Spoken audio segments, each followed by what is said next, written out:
Pardon. Nous allons maintenant étudier les différences fondamentales entre Ève et Lilith. La nature des deux femmes. Lilith est très orgueilleuse. Sa volonté d'être admirée dépasse toutes les limites, au point de vouloir être supérieure à Dieu lui-même, ce qui est une transgression. Ève est une femme enfant très insouciante et naïve et qui ne cherche qu'à être heureuse, mais dont la curiosité la pousse à aller trop loin. C'est ça sa transgression. Donc nous avons vu leur transgression à l'une et à l'autre qui est différente. Maintenant on va voir leur attitude à l'une et à l'autre. Lilith ne cherche qu'une chose, être la plus belle, la plus intelligente, la plus admirée, la plus connue, la plus aimée, bref le top du top, au détriment de tout ce qui peut concerner le bonheur de qui que ce soit.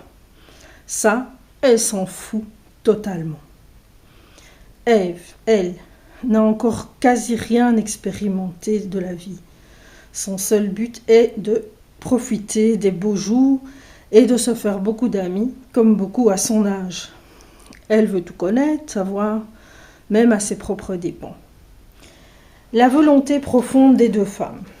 Lilith n'acceptera jamais d'être un sujet de Dieu, encore moins de l'adorer.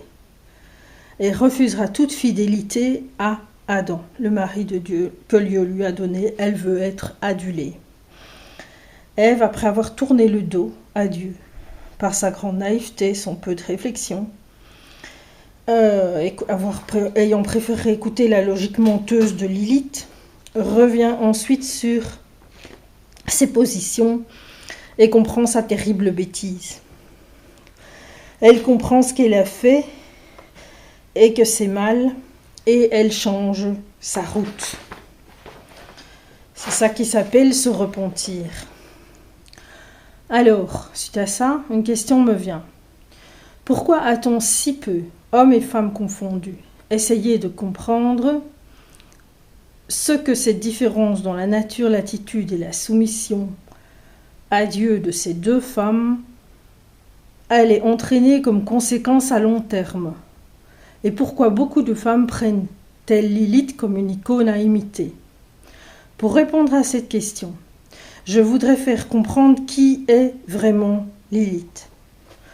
On en vient à la nature véritable de tous les protagonistes de cette grande tragédie de la nature humaine et de l'humanité.